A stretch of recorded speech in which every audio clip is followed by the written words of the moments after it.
आपका अपना channel India A1 news, जो रखे आपको A1। दिल्ली हमारे देश की राजधानी है और राजधानी में हमारा जो ट्रांसपोर्ट सेक्टर है, हमारी कोशिश है कि वो वर्ल्ड क्लास होना चाहिए। दुनिया के जो सबसे विकसित देश हैं, हमारे देश का ट्रांसपोर्ट सेक्टर, हमारे देश की राजधानी का ट्रांसपोर्ट सेक्टर उसके कंपेरेबल होना चाहिए। दिल्ली में ट्रैफिक बहुत ज़्यादा है। उसका एक बड़ा कारण है कि दिल्ली की सड़कों के ऊपर कार और स्कूटर बहुत हैं, प्राइवेट व्हीकल्स बहुत ज़्यादा हैं। अगर हमें कार और स्कूटर पे ट्रैवल करने वाले लोगों को पब्लिक ट्रांसपोर्ट पे लेके जाना है, तो हमें पब्लिक ट्रांसपोर्ट को कंफर्टेबल, सेफ और टाइम के अकॉर्डिंग चले, ये हमें सुनिश्चित करना होगा। सबसे बड़ा रेवोल्यूशन दिल्ली के ट्रांसपोर्ट सेक्टर में तब आया था जब दिल्ली में मेट्रो शुरू हुई थी। बहुत सारे ऐसे लोग जो मिडिल क्लास के लोग हैं, इवन अपर मिडिल क्लास के भी लोग हैं, उन लोगों ने अपनी अपनी गाड़ियां छोड़ के और मेट्रो से जाना शुरू किया। इससे दिल्ली की सड़कों पे काफ़ी व्हीकल्स की कमी आई थी। लेकिन धीरे धीरे over a period of time, अब मेट्रो को भी 22-23 साल हो गए, 25 साल हो गए, धीरे धीरे दिल्ली की सड़कों पे फिर से ट्रैफिक बहुत ज़्यादा बढ़ गया है।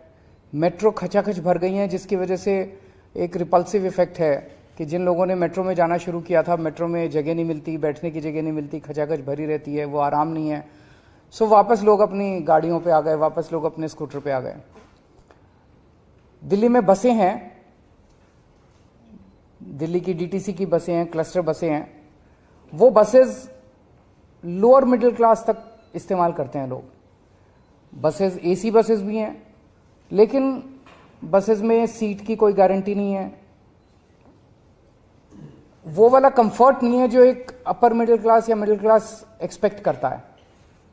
उसको देने के लिए एक स्कीम के ऊपर हम पिछले 4-5 साल से काम कर रहे हैं। प्रीमियम बसेस हम लाने की कोशिश कर रहे थे दिल्ली में। ये अपनी तरह का पहला एक्सपेरिमेंट है पूरे देश के अंदर। इस तरह की प्रीमियम बसेस पूरे देश में कहीं एक स्कीम के तहत कहीं नहीं चलाई गई हैं।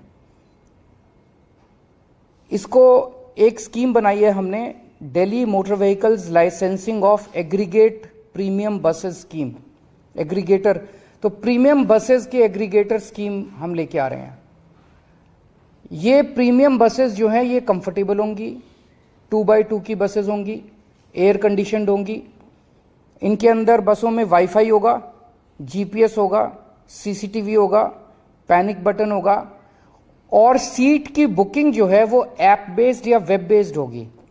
कोई भी खड़ी सवारी अलाउ नहीं की जाएगी, आपको शर्तिया तौर पे सीट मिलेगी।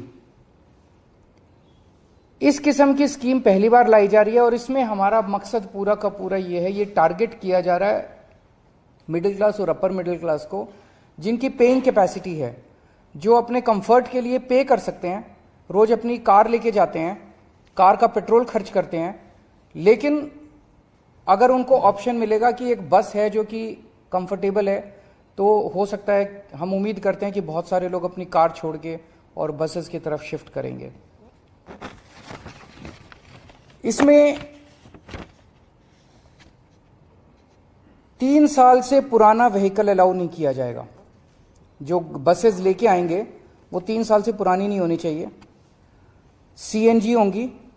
लेकिन 1 जनवरी 2024 के बाद की जो भी बस खरीदी जाएगी वो इलेक्ट्रिक व्हीकल होनी जरूरी है।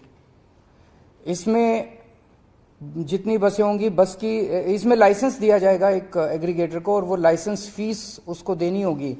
लेकिन जो इलेक्ट्रिक बसेस लेके आएगा उसकी कोई लाइसेंस फीस नहीं होगी। This is just to encourage that more and more people should come with electric buses. कोई भी बस जो है उसमें कम से कम 12 सीटें होनी चाहिए, 2x2 की कम से कम 12 हों, उससे ज़्यादा कितनी भी हो सकती हैं। एक एग्रीगेटर कम से कम 50 बसेस लाइसेंस मिलने के बाद, लाइसेंस अप्लाई करेगा, लाइसेंस मिलेगा, लाइसेंस मिलने के 90 दिन के अंदर उसको कम से कम 50 बसेस ऑपरेट और मेंटेन करनी होंगी। सबसे खास बात इस स्कीम की यह है कि रूट्स हम नहीं देंगे, रूट्स एग्रीगेटर हर बस के खुद डिसाइड करेगा ऑन द बेसिस ऑफ जहां ज्यादा ट्रैफिक है वहां पे ज्यादा बस चलेंगी, तो ऑब्वियसली जहां वहां ज्यादा बस चलेंगी तो वो ट्रैफिक ईज होने में मदद मिलेगी। तो वो रूट्स खुद डिसाइड करेगा, खुद सेलेक्ट करेगा, हमें इन्फॉर्म कर देगा, दिल्ली सरकार को केवल इन्फॉर्म करेगा। फेयर भी वो खुद डिसाइड करेगा, मार्केट डिसाइड करेगी फेयर। हमारी एक ही शर्त है कि डीटीसी का जो फेयर है उससे ज्यादा होना चाहिए। ऐसा ना हो कि डीटीसी से कम फेयर, इसके अंदर डीटीसी से ज्यादा फेयर होना चाहिए। बाकी उसका जो भी है, जो मार्केट फेयर देने के लिए तैयार है वो फेयर चार्ज कर सकता है। जैसे मैंने कहा, केवल मोबाइल से या वेब बेस्ड बुकिंग होगी, ऐप बेस्ड या वेब बेस्ड बुकिंग होगी। सीट्स आपको शर्तियां मिलेगी और सारी पेमेंट्स डिजिटली करनी होंगी। ये सारी बसेस, इनका एक लोगो और एक यूनिफॉर्म कलर कोड वगैरह हम कर रहे हैं, और बस के अंदर एग्रीगेटर जो है वो अपना एडवर्टाइज कर सकता है और उस एडवर्टाइजमेंट से बस के अंदर वो रेवेन्यू कलेक्ट कर सकता है। इस स्कीम को आज हम एलजी साहब के पास भेज रहे हैं। जैसा आप लोग जानते हैं, दिल्ली की जो एडमिनिस्ट्रेटिव व्यवस्था है, एलजी साहब को ये तय करना है कि वो इस स्कीम को राष्ट्रपति को रेफर करेंगे या दिल्ली सरकार को आगे बढ़ने की इजाज़त देंगे।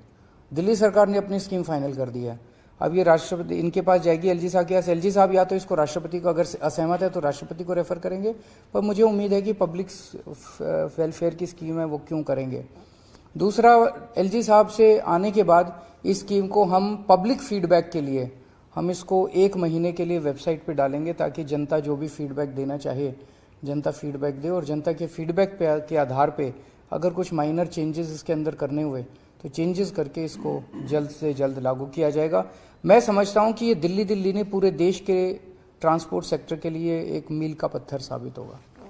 अगर कोई क्वेश्चंस आपके हैं तो।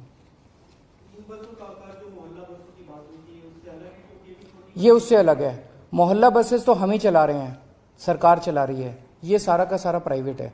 हमने तो एक स्कीम बना दी, अब स्कीम में जो भी आएगा वो चलाएगा इसको। महिलाओं के लिए अलग से नहीं है, तो मतलब मार्केट ड्रिवन है। एक खबर आज आपने ट्वीट भी करी कि जो बेल मिली है तो लोगों को लीगल स्कैम में, उसको लेकर आप किस तरीके से उसको देखते हैं, और खासकर क्योंकि बीजेपी अभी भी निशाना साध रही है आप लोगों पर, लीगल स्कैम है। देखिए, हम शुरू से कह रहे थे कि दिल्ली के अंदर कोई भी किसी तरह का कोई शराब घोटाला नहीं हुआ। आम आदमी पार्टी एक कट्टर ईमानदार पार्टी है। पूरे देश को आम आदमी पार्टी पे और उसके नेतृत्व की ईमानदारी के ऊपर कट्टर भरोसा है।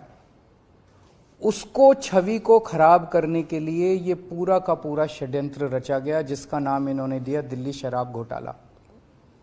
इसमें क्या आरोप लगाया इन्होंने आरोप लगाया कि कोई साउथ लॉबी है, उस साउथ लॉबी ने आम आदमी पार्टी के लोगों को 100 करोड़ रुपए की रिश्वत दी। ये एक आरोप बीजेपी वालों ने लगाया। सीबीआई और ईडी ने भी कोर्ट में कहा है और उन्होंने माना है कि 100 करोड़ में से 70 करोड़ का उनके पास कोई सबूत नहीं है। वो खुद कह रहे हैं कि 70 करोड़ का उनके पास कोई सबूत नहीं है।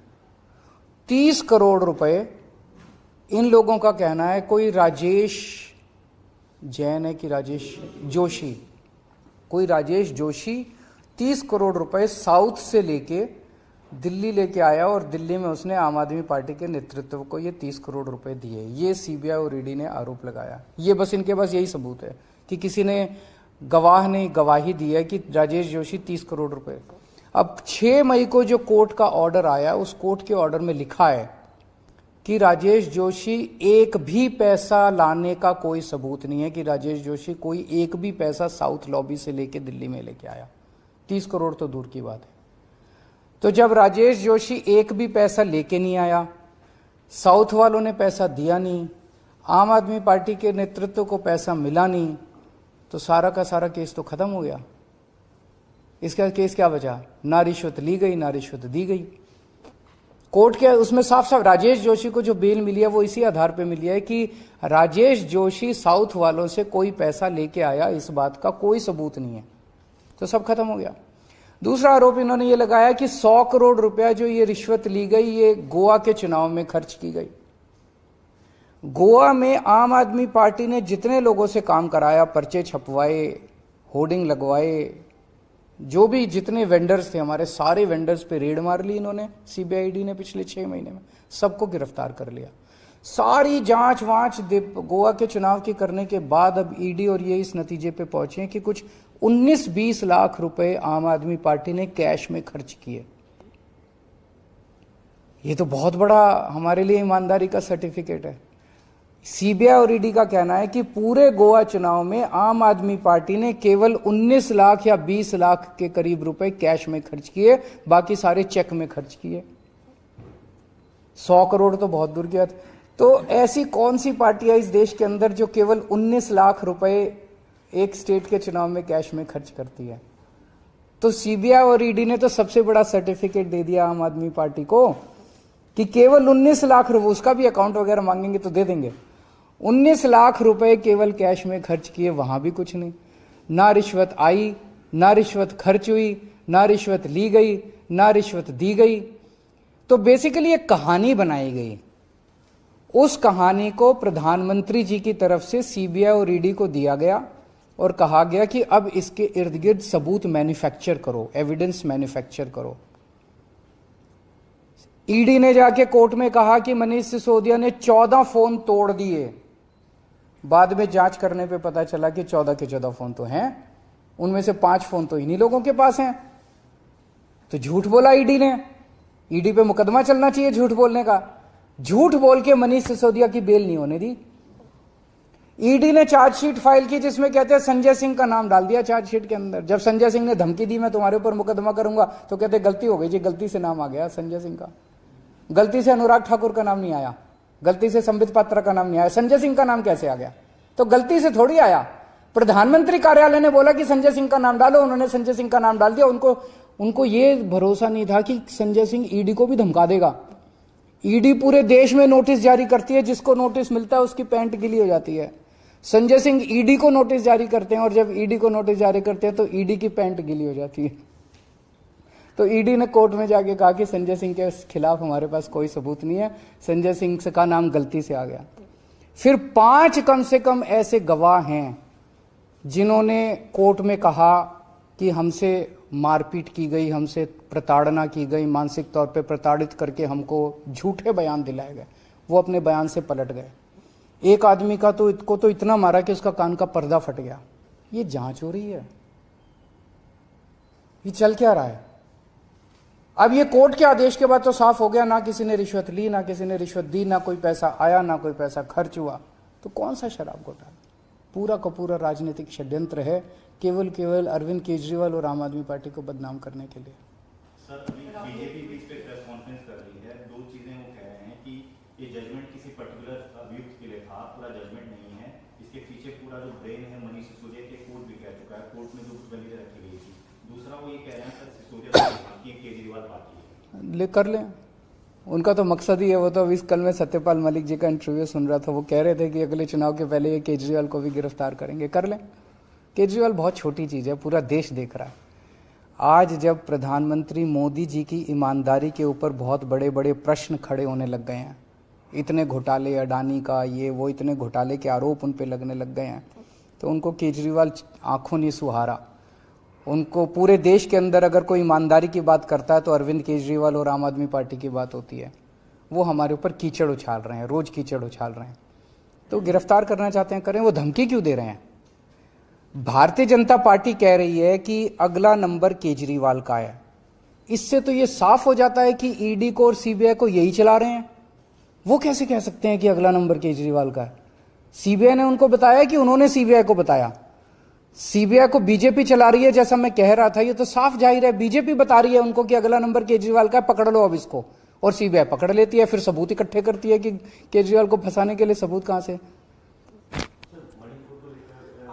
मणिपुर में अभी 4 बच्चे हमारे दिल्ली के फंसे हुए हैं और उनसे मैंने अभी थोड़ी देर पहले बात की और उनको लाने का हम इंतजाम कर रहे हैं। फ्लाइट टिकट्स का अरेंज कर रहे हैं, वो उनको पहुंचा देंगे। आज शायद कोई फ्लाइट अवेलेबल नहीं है, कल फ्लाइट अवेलेबल है, तो कल उन बच्चों को ले आएंगे। बच्चे सेफ हैं, अभी अपने हॉस्टल में ही हैं और मैं अभी थोड़ी देर में मणिपुर के सीएम साहब से भी बात करूंगा इस बारे में। अपने 4 दिल्ली के बच्चे हैं। Thank you.